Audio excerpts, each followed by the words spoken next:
이 시간 우리에게 주신 하나님의 말씀은 요한복음 6장 52절부터 59절입니다. 제가 봉독합니다. 그러므로 유대인들이 서로 다투어 이르되 이 사람이 어찌 능히 자기 살을 우리에게 주어 먹게 하겠느냐. 예수께서 이르시되 내가 진실로 진실로 너희에게 이르노니 인자의 살을 먹지 아니하고 인자의 피를 마시지 아니하면 너희 속에 생명이 없느니라. 내 살을 먹고 내 피를 마시는 자는 영생을 가졌고 마지막 날에 내가 그를 다시 살리리니 내 살은 참된 양식이요 내 피는 참된 음료로다. 내 살을 먹고 내 피를 마시는 자는 내 안에 거하고 나도 그의 안에 거하나니 살아계신 아버지께서 나를 보내심에 내가 아버지로 말미암아 사는 것 같이 나를 먹는 그 사람도 나로 말미암아 살리라. 이것은 하늘에서 내려온 떡이니 조상들이 먹고도 죽은 그것과 같이 아니하여 이 떡을 먹는 자는 영원히 살리라. 이 말씀은 예수께서 가버나움 회당에서 가르치실 때에 하셨느니라. 아멘. 예수님의 이제 가르침이 나타납니다. 우리 이제 여기서 실제 이 안에 이제 그 역사적인 배경도 알아야 되고요. 영적인 배경도 이제 같이 알아야 됩니다. 역사적인 배경에는 뭐가 있는가 하면 광야에서 이스라엘 사람들이 불평을 많이 하죠. 거의 하나님과 그의 종들에게 투덜거립니다. 그리고 싸웠습니다. 이 사실을 우리는 기억해야 됩니다. 예를 들어 출애굽기 17장 2절에는 모세에 대해서, 민수기 20장 3절에는 여호와에 대해서 여기 나오는데요. 자, 한번 볼까요? 한번. 출애굽기 17장 2절.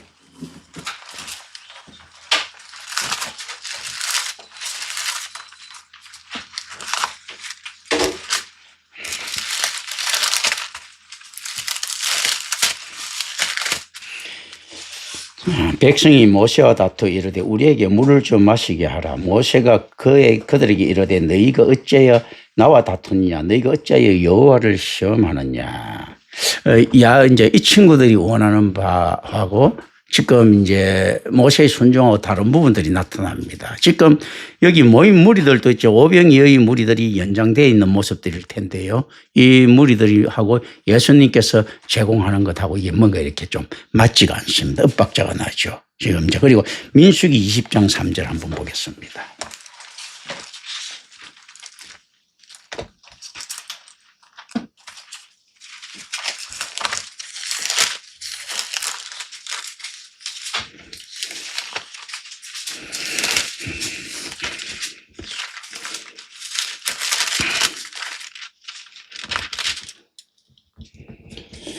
백성이 모세와 다투며 말하되 이르되 우리 형제들이 여호와 앞에서 죽을 때 우리도 죽었더라면 좋을 뻔하였도다. 생명의 하나님 앞에서 이제 자기 죽음을 이제 이야기를 하죠. 이게 이제 이 히브리 용어는요. 여기는 이제 헬라 용어로 되어 있죠. 이게 어떤가 하면 이 히브리 용어는 립인데 이 뜻이 뭔가 하면 여기서 그걸 헬라로 번역하면 마케스타이라고 나오는데 이거 다투다로 이렇게 번역할 수 있는 마케스타이 립인데요. 그러니까 이제 그래서 따라서 같은 방식으로 그들의 계승자들은 첫째로 예수에게 투덜댑니다. 그리고 다음으로 그의 말씀들에 대한 격렬한 다툼을 합니다. 여기서 이제 우리가 이 역사적 배경이죠. 그 미국식 용어로 표현하자면요. 그들은 그에 대해서 화가 났다. 사실 이 분쟁에서 예수의 편을 들어준 사람이 뭐 한 명이라도 있었겠습니까? 하는 건 이제 우리가 그 의혹을 가지고요. 실제 모세한테 그 이야기했을 때도 그 불만에 대해서 사실 이제 백성 전체의 뜻처럼 이렇게 갔을 것이다. 그리고 우리는 이제 합리적 의심을 한번 합니다. 모세에게 화를 냈을 때 모세도 속으로 야, 내가 생겨도 너무하다. 이런 생각할 수도 있었다는 겁니다. 이제 이게 있지 않습니까? 그러니까 모세가 그렇지 않으면 이제 자기부터 성질을 낼 수도 있는 거죠. 야, 임마! 내가 확실히 그거는 한데 네 여호와한테 까불면 안 돼. 이런 식으로 모세가 자라나거든요. 실질적으로 이 은사를 받은 자들의 특징이 자기도 모르는 불확실성을 항상 가지고 있습니다. 그래서 예레미야가 보면 좀 자기도 고개 갸웃거리면서 하나님한테 다시 확인하고 하는 이런 모습들이 있거든요. 그러니까 확실성이 없으니까 엘리야가 하나님한테 대들죠. 그죠. 그런데 자, 은사자들이 그렇다면 하나님을 계시를 자주 받았겠는가 했을 때 40년 광야 생활에 모세가 몇 번이나 받았겠습니까? 사실은 굉장히 간헐적으로 내려왔을 거예요. 그러니까 이게 깝깝한 거예요. 뭔가 하나님 뜻이 맞는 것 같은데 깝깝한 거예요. 오늘날 천현실하고 똑같습니다. 제가 깝깝할 때하고 똑같은 거예요. 그러면 하나님께서 오늘 새벽처럼 또 머리를 떡 주신단 말이에요. 그러면 뭐 걷는데 화끈하게 안 주셔. 네가 맞다 이렇게 주시는 게 아니고 그냥 말씀 툭 던지면 갑자기 항상 보면 그 다음 구절, 내가 성경 다음 구절 갈 때마다 나타나는 현상인데요. 한 2, 3시 되면 그거 꿈속에 나타났다가 눈이 푹 떠집니다. 그리고 성경이 쫙 이렇게 온단 말이죠. 뭐냐, 이제 실질적으로 이렇게 되는 거 있죠. 그 내가 워낙에 생각하다 보니까 그게 나타난 것인지 하나님의 은사가 나타난 것인지. 그건 사실 그 모든 것이 하나님의 은사인데 이제 그 의미적으로 생각하면 그렇게 되는 거예요. 그 불확실한 거예요. 모세가 받아도 뭔가 불확실합니다. 하나님께서 이 모세가 하나님을 봤어요. 그런데 어디만 봅니까? 뒷모습만. 그게 하나님인지 아닌지 나중에 시간 지나고 나면 하나님 같은데 이게 그 뒷모습이 가지고 있는 그 의미거든요. 그래서 마틴 루터는 그 이야기를 합니다. 하나님의 뒷모습을 볼 수 있는 자가 신학자다라고 이야기하거든요. 왜냐하면 그 해석을 해야 되니까. 그런데 그거 뒷모습을 봤다는 것이 진짜 나와가지고 이렇게 되지만 그 뭔가 모르게 하나님께서 그냥 없겠으면 하나님께서 떠나가시고 나면 뭐 내가 이게 비몽사몽간인가 꿈에서 나타나는가 이렇게 될 것 아닙니까? 그럼 내가 너무 생각하다 보니 그렇게 됐나? 그런데 얼굴은 못 보고 뒷모습만 쫙 있지 않습니까? 이런 거. 뭐 꿈속에 예수님 봤다, 하나님 봤다 하는 사람들 많지 않습니까? 어렴풋이. 이제 이런 식으로 언제든지. 그런데 선지자는 그 하나님을 아는 지식으로 있지 않습니까? 이게 확신을 가지는 거지. 그런데 확신을 가져도 내가 볼 때 자기가 확신을 가지고 던졌지만 자기가 나중에 그걸 100% 확신한 경우는 드물 것이다. 인간이 불확실성 때문이거든요. 사실 예수님도 한번 보십시오. 맨날 예수님이 은사 가운데 있는 것 같지만 그게 아니고 예수님께서 진행하시다가 간혹 간혹 만난 사람 그냥 뭐 눈 뜨게 해주고 뭐 이런 거거든요. 계속 내려오는 게 아니고 그렇단 말입니다. 오병이어 하고 난 다음에 한참이 지냈단 말입니다. 그러면 오병이어 하고 난 다음에도 다른 사람들은 어떻게 됩니까? 그 많은 인원들 중에서 떡을 먹였을 때 과연 그게 은사라고 하나님한테 막 내려와갖고 떡이 막 내려오는 게 보여. 막 이렇게 보여가지고 하면 지금 하나님이 은사라고 믿겠는데 무엇이 뭐 띠준단 말입니다. 띠주고요. 그냥 예수님께서 어떻게 그 몇만 명이나 되는 사람들 다 줬겠어요. 5천 명이라 하지만 한 4만 명, 많이 적게 돼도 한 2만 명은 넘을 건데 그걸 어떻게 이렇게 다 띄주고 그러면 야, 띈 거 가지고 갖다 줘 했었겠죠. 그걸 누가 믿겠습니까? 저 뒤에 거는 보지도 못했을 건데 그냥 하늘에서 딱 떡이 더더더더 내려와가지고 뭐 안에서 있지 않습니까? 뭐 그 보리떡 뭐 또 물고기 더더더 내려오고 이렇게 하면 뭐가 되겠는데 실제 그렇지는 않는 거죠. 보면요. 그렇지 않겠습니까? 그러니까 이게 좀 그 묘한 것들이란 말입니다. 그리고 또 오병이어 했을 때 뭔가 모르게 연출된 비슷한 것들이 있을 수가 있습니다. 자, 이래 되면 이래 돼야 되거든요. 이제 몇만 명이 먹고도 남을 만큼 있지 않습니까? 떡을 나눠줬어요.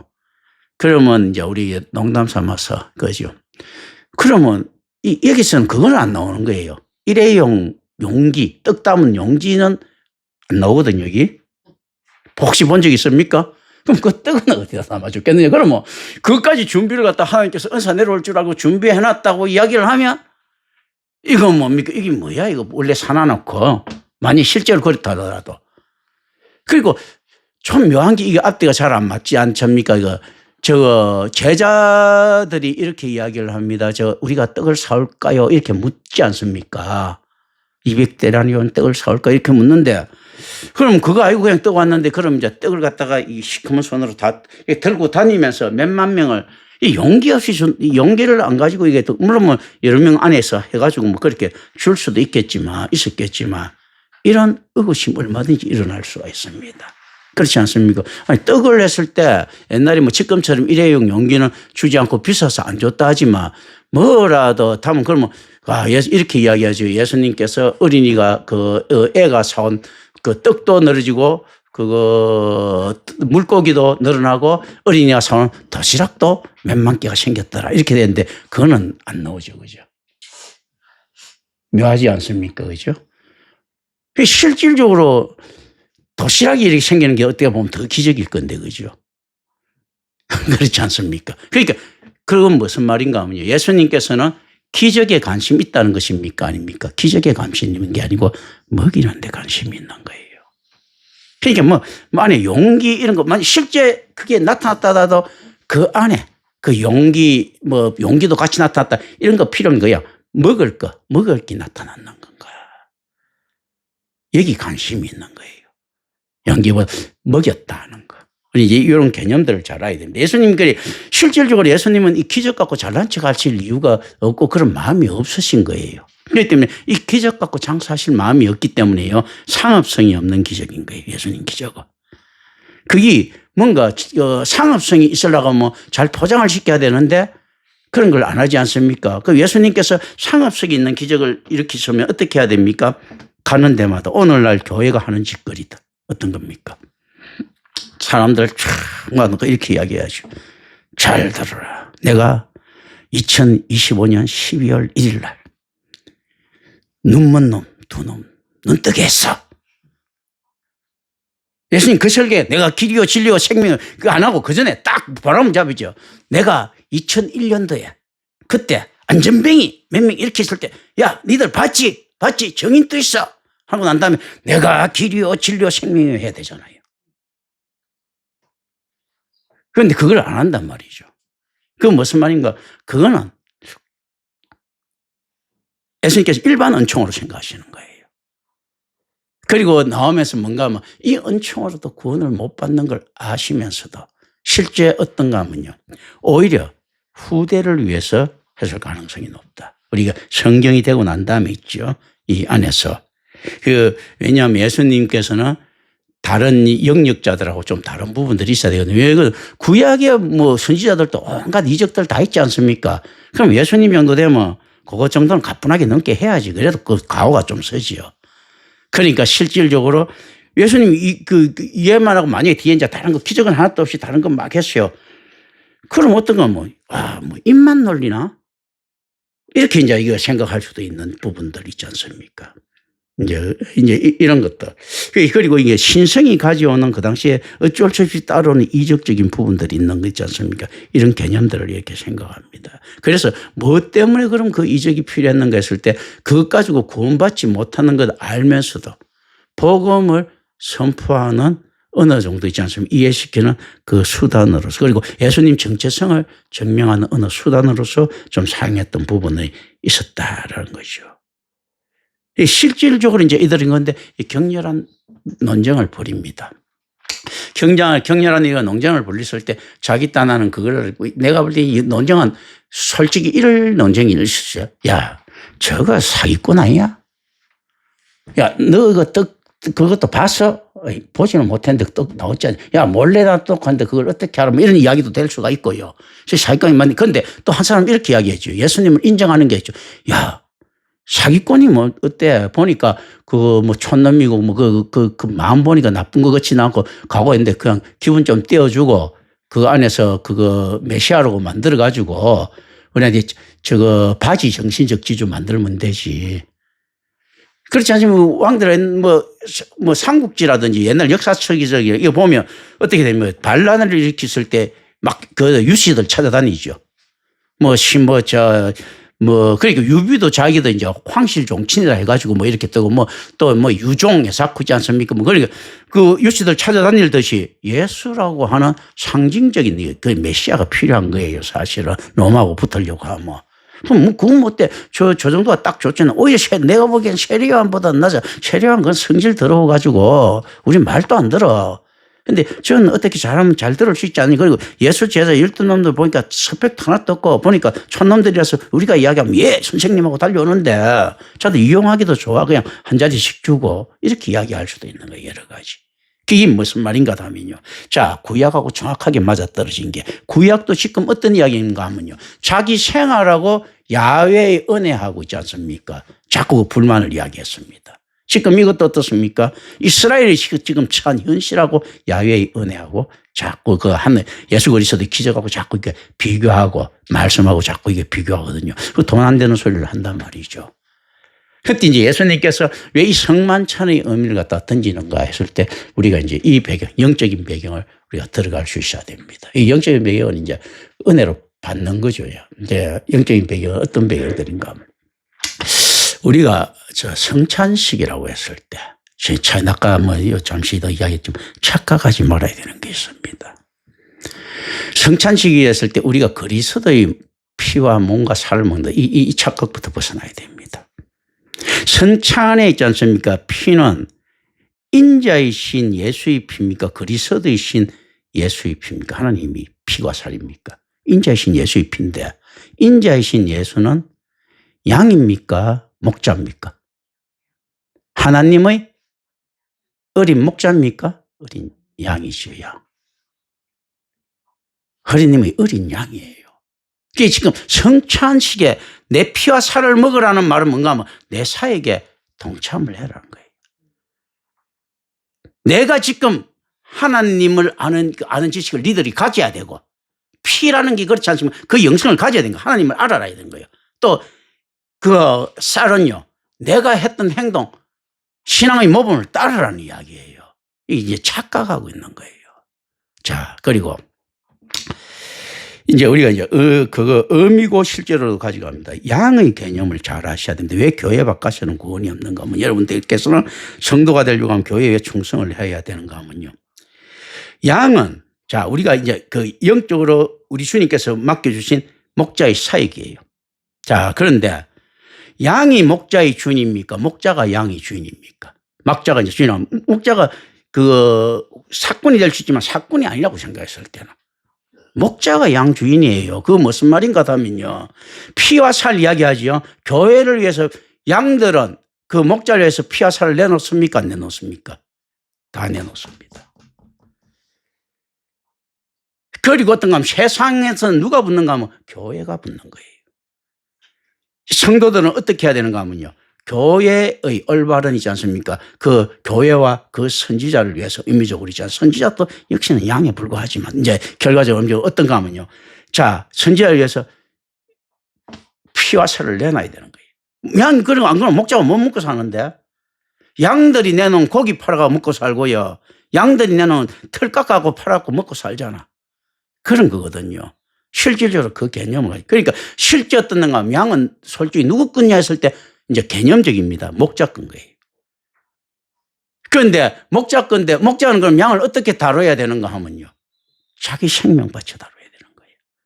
그 왜냐하면 이거 없으면 지어도 죽으니까. 그러니까 목자가 맹수들하고 붙는 겁니다. 맹수들하고 붙는 개념들은 어떤 개념인가? 목숨 바쳐 싸우는 개념이에요. 그냥 대충 이렇게 봐가지고 그 늑대가 왔을 때 양 몇 마리 주고 타협 보고 이렇게 한다는 이야기가 아니죠. 늑대는 한 마리 주고 끝나는 게 아니고 다 줘야 되니까. 그러니까 야들은 양보가 없는 거예요. 마귀 새끼들은. 그러니까 어떤 놈가 목자는 한 마리만 주고 끝날 것 같으면 타협할 수 있는데 한 마리 주면 두 마리 돌라고 두 마리 주면 20마리 돌라고 하니까 이거는 이제 그 붙을 수밖에 없는 지가 살기 위해서. 이 개념들. 그러니까 실질적으로 우리 주님의 양을 먹이기도 하지만 그게 자기 소유처럼 그거 없으면 목자도 같이 굶어 죽는 겁니다. 자기 사익이 없는 거고. 양도 어떻습니까? 목자가 없으면 죽으니까 지 피와 살을 내놓는 거예요. 그런 거거든요. 이리한테 한 마리 내놔 하면 한 마리 주면 또다시 더 요구를 하니까 안 주는데 목자는 한 마리 내놔 할 때 한 마리 주면 뭐 그거로 끝나는 거니까. 이제 이 개념들 잘 아셔야 되는 거예요. 그래서 실제로 우리가 성찬에 참여한다는 개념은 어떻는가 하면 그 사역에 동참하는 개념이에요. 자기가 정결돼야 되는 개념이 아니고 이게 이제 실천적 방식이에요. 자, 그리고 예수님께서 선포합니다. 내 피와 살을 마시지 않는 자는 이게 영생 못 받는다. 생명이 없다라고 이야기를 하죠. 이게 무슨 말입니까? 생명은 어디에 있습니까? 복음에 있죠. 복음에 있는데 성찬에 참여할 만한 사역적 희생이 없으면 어떻습니까? 이 복음 아니라는 거예요. 막 성경을 갖다 처음부터 끝까지 다 요구 막 해서 했는데 성찬에 예수 그리스도의 사역에 동참하지 않으면 어떻습니까? 우리가 은혜로 구원받는다고 했죠. 은혜로 구원받는다 했는데 성찬이라고 하는 실천이 없으면 네 구원 못 받는다. 왜냐하면 성찬이라는 실천 없으면 왜 구원 못 받는가 하면 은혜 못 받는 놈이고 믿음 없는 놈이라는 겁니다. 그게 생명이 없는 거예요. 그래서 이게 이제 전인적이에요. 우리가 영과 육 개념, 우리 이제 그 바디 앤더 소울 앤더 바디 있지 않습니까? 이 개념. 영과 육이 분리되지 않고 우리는 어차피 구원받을 때 그렇게 받는다라고 이야기를 하는 거거든요.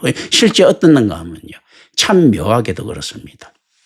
은혜인데 믿음, 오직 말씀 이렇게 합니다. 오직 믿음으로 구원받는데 믿음과 실천은 분리되지 않는 거예요. 구분될 뿐이지. 그러니까 실질적으로 믿음이 있는 자는 이 실천이 따라오는 거예요. 옛날 루터교 사람처럼 아유 그거 내가 이제 하나님께서 지정해 놨을 것 같으면 우리가 어떻게 개판같이 살다가 하나님께서 구원하시려고 하면 구원하고 결정론처럼 이렇게 이야기했는데 그게 아니고 하나님의 구원은 어떤 방식으로 임하는 거 했을 때요. 믿음과 실천이 동시에 나타나는 방식인데 그건 어떤 방식입니까? 이때 성만찬입니다. 말 그대로 그리스도의 몸과 피를 마실 수 있다는 것은 그 피이자 하나님을 아는 지식이 있다는 이야기죠. 피라는 거. 그리고 그 몸이라는 거는 하나님을 아는 지식에 대한 실천이 있다는 이야기죠. 그 이야기예요. 그런데 이상한 영적으로 만들어가지고 하는 굉장히 큰 오해, 굉장히 이제 실천적인 모습들이다. 우리가 어떻게 살아야 되는가 했을 때 실제 초대교회 실천 방침 디다케라고 있어요. 그 12 제자들의 교훈서고 실천 방침인데 근데 실질적으로 제가 볼 때는 12 제자들도 이 예수 그리스도의 말씀에 대한 인식은 굉장히 낮았던 걸로 저는 생각해요. 사도들이 완벽하고 하는 거는요. 그것도 잘못된 우상들이 사도 때는 좀 더 낮을 수밖에 없어요. 왜냐하면 그 시대상이 만약에 사도들이 오늘 만약 저처럼 이렇게 성경을 해석할 수 있었을 것 같으면요. 기독교는 하나도 못 뻗어나갔을 거예요. 왜냐하면 그다지에 그레코 로만 사회 그리고 헤브라이즘 헬레니즘 사이에서 실질적으로 어떤가 하면 조금 오류된 해석이 있어야지만이 교인들을 모을 수 있는 거지. 그리고 그 오류된 해석을 가지고 제자들이 설치하지만이 거기 힘을 얻어갖고 설칠 수 있었지. 안 그러면 지금처럼 이렇게 해버리면 제자들이 절망에 빠질 수도 있죠. 실제로 있지 않습니까? 이런 형식 같으면 어떻게 그게 되겠습니까? 사실. 그리고 이제 전체 공동체 구원에 대한 희망들이 많았단 말입니다. 내놓고 어쨌든 간에 사도들 많이 따라오고 하면 그러고 순교하고 이렇게 하면 구원받을 거로 착각하고 있었던 시대거든요. 그런데 오늘날까지 그 더러운 악습들이 쫙 된 거예요. 아유, 그 위대한 순교자들. 순교자가 뭐가 위대합니까? 그 순교라고 하는 있지 않습니까? 잘못된 도구마라든지 그 이성에 빠지면 안 된다니까. 그 자살도 아니고 있지 않습니까? 그런데 순교자가 위대한 것이 아니고 있지요. 그 사역을 봐야 되는데, 아유, 예수 그리스도 갖고 결국은 그 사람이 순교했어요. 야, 순교는 2차 돈이도 했어. 그렇지 않습니까? 네스토리안들, 경교들 순교 엄청나게 많이 했습니다. 그런 거거든요. 그리고 중국에서 마교로 불리는 기독교 경교하고 관계가 있는 거예요. 그런 거 있지 않습니까? 순교 어마어마하게 많이 했지. 우리나라 캐톨릭 천주교 있지 않습니까? 안에 하면서 얼마나 많은 순교를 했습니까? 그게 그냥 중요한 거지. 이게 그거 뭐하고 닮아 있습니까? 만몬의 골짜기하고 닮아 있잖아. 자기 자식들 바치는 이상한 재단하고 다니고 있죠. 하나님께서 무엇은 사람 잡아 때리잡는 이런 거 하지 말랬던 거거든요. 하나님의 영광을 위해서 순교하는 것이 아니고 그리스도도 어떤가 우리 죄를 속자기 위해서 순교했는데 순교가 아니고 그냥 안에서 그 피를 뿌리셨는데 그 역사의 진행이에요. 그리스도께서 십자가에 달리신 행위는 있지 않습니까? 자기 존재에 대한 또 확인이 되거든요. 죽음을 사망을 이길 수 있으니까. 그런데 이놈 천국도 보장 안 된 놈들 있지 않습니까? 지나게 나가고 순교한단 말입니다. 이게 잘못된 거지. 주기철 선교, 손양이 선교, 이거 다 잘못된 선교예요. 제가 볼 때. 이거는 순 미신적인 것들이거든요. 심지어 초대교회는 교부 시대 때도 이거 잘못된 선교들입니다.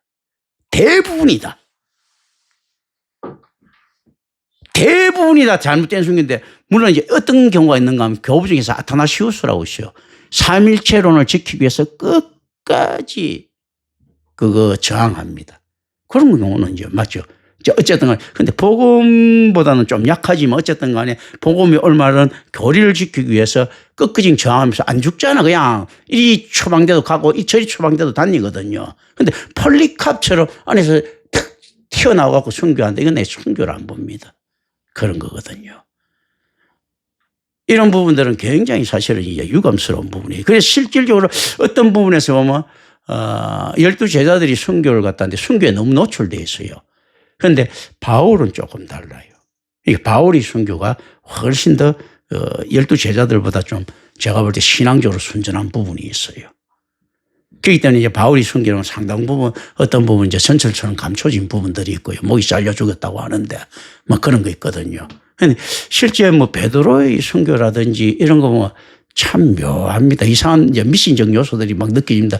자기 마누라, 자기 새끼들 것도 전부 다 그 경쟁하듯이 죽인단 말이죠, 사실은. 근데 실질적으로 목자라고 하면 어떻게 됩니까? 자기가 순교를 갖다가 양들을 위해서 끝까지 도망다녀야 돼, 사실은요. 그 양들 있지 않습니까? 그 손양아니 참 다 보내고 지는 가서 죽는다. 이런 무책임한 경우가 어디 있나. 주기체처럼 풀어줬는데 다시 들어가고 죽고 이런 미친놈들이 어디 있느냐 하는 거죠. 실질적으로 어떤가 하면 끝까지 도망다녀야 되는 거예요. 도망. 너무 이 삶이 고달프고 힘들더라도 교회에 조금이라도 희망을 주기. 그런데 그렇다고 해서 그 모든 것이 내가 책임진다는 의미로 가면 안 됩니다. 어떻게 가야 되는가 하면 내가 죽더라도 내가 이 땅에 힘들더라도 내 순교가 내가 순교 당하더라도 내 순교가 될 수 있으면 초라하게 보여야 된다. 순교되고 나면 영웅이 막 되죠. 자기 순교는 될 수 있으면 초라하게 보여야 됩니다. 왜냐하면 예수님께서 죽으셨기 때문에 예수님하고 자꾸 비교되면 이거 큰일 나거든.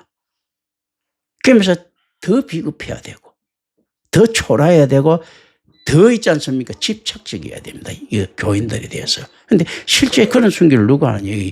그래서 이제 영담처럼 죽어간단 말이죠.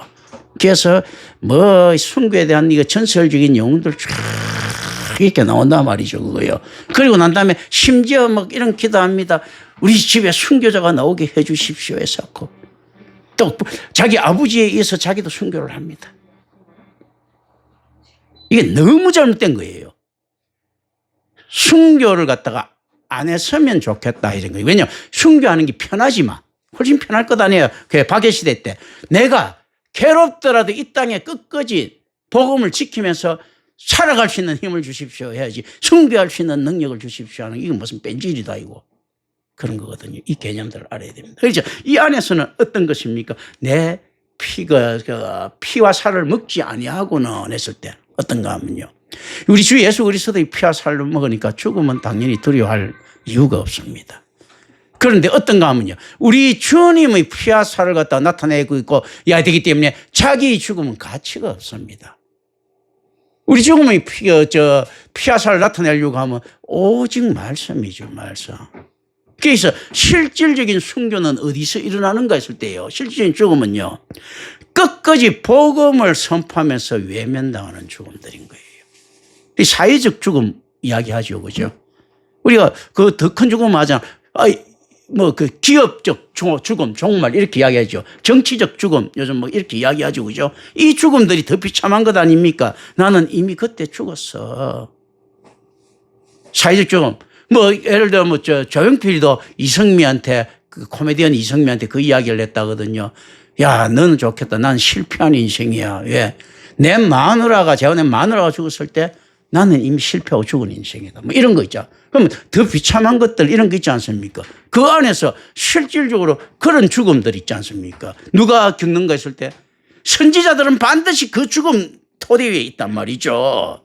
모세처럼 뺑이 치고도 있지 않습니까? 나중에 120살이나 먹어가지고 있지 않습니까? 쓸쓸하게 퇴장하지 않습니까?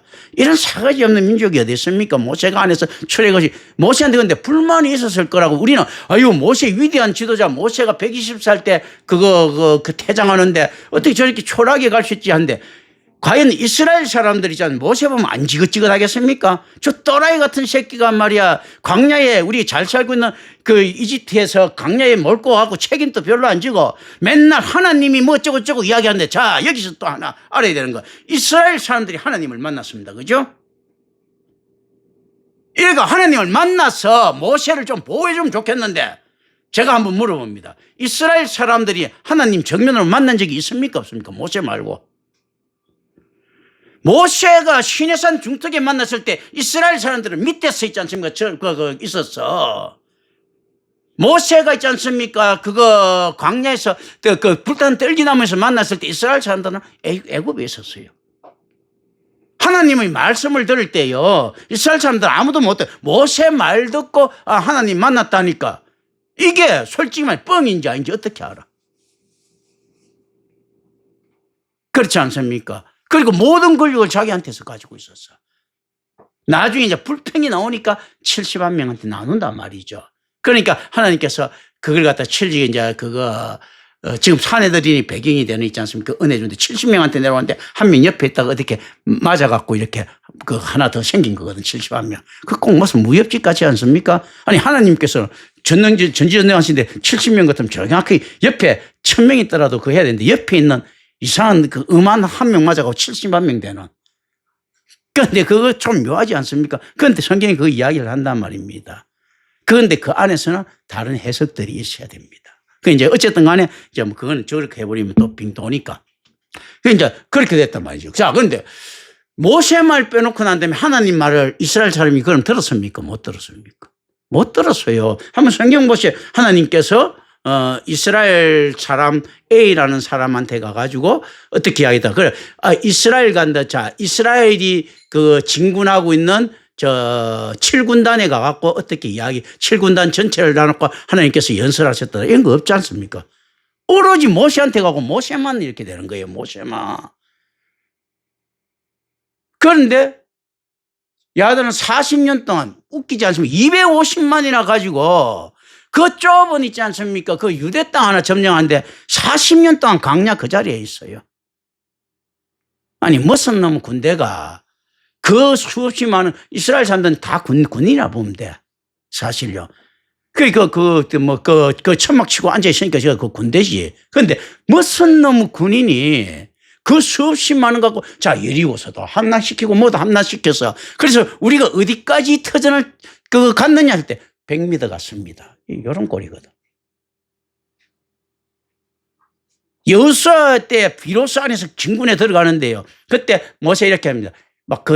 이스라엘 사람들이 불만을 가져서 그래서 뺑뺑이를 돌았다고 이야기를 하는데 그게 무슨 크게 설득력이 있습니까? 그러면 모세가 갈 때 어떤 성경이 많겠습니까? 아유, 저 옛날 3K는 없어져야 되는데 벌써 그게 하는 바람에 나라 도망쳤다 할 정도로 야, 모세는 안에서 데리고 오는 걸로 그냥 그 혁명으로 끝내야 돼. 지도자는 달리 뽑아야 돼. 이런 말 안 나오겠어요, 솔직히? 아유, 근데 하나님의 종인데 할 때. 야, 그럼 무슨 놈 하나님 종인데 맨날 저렇게 욕 얻어먹고 하나님께서 저렇게 안 도와주시고 계시냐. 그리고 무슨 놈 이 광야에서 지금 40년 동안 이렇게 뺑뺑이 돌고 있다는 게 말이 되냐. 이렇게 이야기하실 거 아닙니까? 성경에서 이야기하는 자, 여호와 군대의 승리. 우리는 그 감동을 받죠. 그죠? 여호와 군대가 백전 백성 있잖아. 물론 간혹 이제 하나님 말 안 들을 때 지기도 하지만 이렇게 됐을 것 같으면 이미 어떻습니까? 전 세계도 정복해야 돼. 근데 백전 백성을 하는데 하나님의 말만 들으면요. 어디에 있습니까? 광야 그대로 있어. 이게 지금 지도자로서 모세가 환영을 받겠습니까? 실제 뭔가 하면요. 세상적인 사람들은 어떤 교회라도 그거밖에 쳐다볼 수 없다. 그러니까 모세는 그런데 어떻습니까? 이걸 알았겠습니까? 몰랐겠습니까? 알죠. 똑똑한 인간이니까. 아는데 뭘 못합니까? 하나님의 뜻에 위반되는 걸 못하는 거예요. 지는 하나님 목소리 들었으니까. 지라도 천국 가야 될 것 아니에요. 그건 못하는 거예요. 하나님이 그 안에서 명령을 어기지를 못하는 거예요. 그런데 다른 사람을 볼 때는 그 모세가 보면 그거 뭐 어떻습니까? 무능력하지. 그래 고집세지. 양보 안 하지. 왜냐하면 다 틀리시니까 양보 안 하지 않습니까? 그런데 대형교회를 하고 있어. 국가라고 하는 있지 않습니까? 자, 그렇다면 우리가 이제 여기서 이 생각을, 제가 그 생각을 하면서 쭉 생각했습니다. 어떤 느낌일까 했을 때, 내가 사람이 많아지는 것을 두려워하고 사람이 적어지는 것에 초라하고 이런 마음이 있단 말이죠. 자, 내가 모세의 심정은 어떻는가 했을 때, 내가 순복음, 여의도 순복음이나 뭐 연세중앙교회나 뭐 저거 뭐야 뭐 온누리교회나 이렇게 가갖고 간증하는 심정, 지교인이 아닌 거죠. 모세가 하는 그 교회는 다른 것 아닙니까? 그러니까 그 심정 때 과연 모세 마음이 어떻겠나, 허하겠지, 그죠? 그러니까 모세가 120살 됐을 때 싹 돌았을 때 마음 편했을 것이다. 편한데 사실 마음이 편하면서도 초라했을 것이다. 왜냐하면 하나님 앞에 충성하고 올바른 말씀을 선포한 결과 어떻게 되는가 하면 교인은 한 놈도 없더라. 그래도 교인 이제 가능성이 있는 놈이 딱 두 놈이 있는데 그 많은 것 중에서 여호수아와 갈렙이더라는 거거든요. 그런데 그것도 엉터리들이거든, 둘도. 이 모세가 했던 업적들이 그건 거예요. 그렇다면 어떤가 하면요, 어느 누구도 구원받지 못하는데 실제로 어떤가 하면요, 모세가 야훼를 통해서 그리스도를 만나지 못한 의미들이 있죠. 우리가 그리스도를 통해서 예수를 통해서, 인자신 예수를 통해서 야훼를 만나야 되고 야훼를 통해서 그리스도를 알아야 되는데 모세는 인자신 예수를 못 만난 거예요. 그죠? 지가 예수 역할을 해야 됐으니까. 그게 이제 그 한계다. 지금 역시 이렇게 마찬가지입니다. 오늘 많은 가짜 교회에서 이야기하는 게 오히려 좀 진화되지 못한 모세가 아닌가. 예수는 못 만났어. 인자신 예수의 그걸 뜻을 모르는 거예요. 모르고 하나님을 바로 만났다고 착각을 하는 있지 않습니까? 그리고 그리스도를 바로 만났다고 착각하는, 인자신 예수의 성찬에 참여해야 되는데 이 실천적 지침이 어떤 것인지를 모르는 거예요. 이 진짜로 이 피와 살을 마셔야 된다는 것은 예수처럼 껄배로 살아야 된다는 거거든. 그리고 밥으로 살아야 된다는 거예요. 예수가 다니면서 제가 볼 때는 엄청난 헌금을 거뒀을 확률이 높습니다. 그런데 누구한테 뒤통수를 제일 많이 맞겠습니까? 가룟 유다한테 맞았어요. 그죠? 그런데 가룟 유다한테만 맞았겠습니까? 나머지 11놈도 가룟 유다 그렇게 많이 도둑질하는데 왜 몰랐겠어요? 빼돌린데 자기 욕심에 같이 빼돌린 거예요. 왜냐하면 그러면서 자기 위안을 얻게, 아유 내 욕심 아니야. 우리나라 저 안에 독립군들 군자금 주는데 가룟 유다가. 그런데 그 안에는 뭐가 있습니까? 이렇게 되면 우리가 되고 난 다음에 뭐 한 자리 마련하는. 그러니까 나중에 막 주여 나를 오른팔에 오른쪽에 왼쪽에 앉아주셔서 해서 있지 않습니까? 우리 아들도 뭐 바우놀저스, 그러니까 보아네 것을 낳고죠. 바우놀저스가 막 있고 막 이렇게 있죠. 야고보와 요한 있지 않습니까? 뭐 이런 것들 있고 있죠. 막 있단 말입니다. 이 아들끼리도 서열이 있었잖아요. 어느 날 갑자기 실질적으로 예수님께서 하는데 우리가 이걸 당연한적으로 생각합니다. 베드로를 수석제자라고 합니다. 예수님께서 베드로를 수석제자라고 했습니까? 안 했습니까? 저는 못 찾아. 이것도 내가 지금 뭐가 잘못됐거든요. 베드로가 무슨 수석제자입니까, 이게? 저들끼리 그러니까 이 안에서 계급이 안에서 간에서 정해진 거예요, 뭔가가.